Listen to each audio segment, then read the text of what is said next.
alors beaucoup plus simple et plus traditionnel, hein. La paire euro-US dollar, l'eurodoll qui a fléchi ce week-end et moins 1% depuis la semaine dernière. Oui, tout à fait. Alors bon, elle est complètement impactée, comme toutes les autres paires de devises, sur le risque Ukraine, enfin tous les actifs maintenant, puisque c'est un risque mondial, hein. Donc, bon, moi, le premier, j'avais été surpris par la remontée à 1,1493 de l'eurodoll depuis la BCE. Je trouvais ça pas très logique parce il y a quand même le grand écart entre la Fed et la BCE, puis on voit qu'il a plus qu'augmenté ce grand écart, hein. Donc voilà, ça me perturbait, je veux dire. Bon, depuis, évidemment, l'annonce de l'invasion imminente de l'Ukraine, hein, par les USA, enfin pas l'annonce par les USA de l'invasion imminente russe de l'Ukraine, ça a fait baisser l'eurodoll. Donc évidemment, hein, les gens, ils achètent du dollar.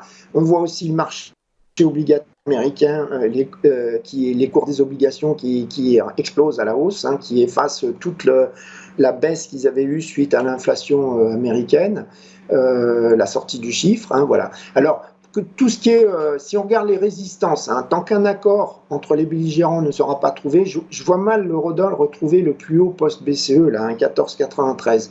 S'il y a un accord, l'eurodoll montera, on pourra peut-être le franchir, à cette résistance, dans l'euphorie, mais la donne a changé, hein. Comme je vous disais, avec Boulard, etc., l'anticipation de hausse de taux, elle est encore plus grande pour la Fed.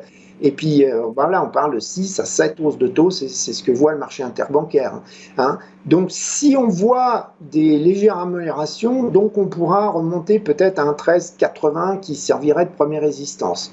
Côté support, ça sera surtout si ça va très mal côté Russie.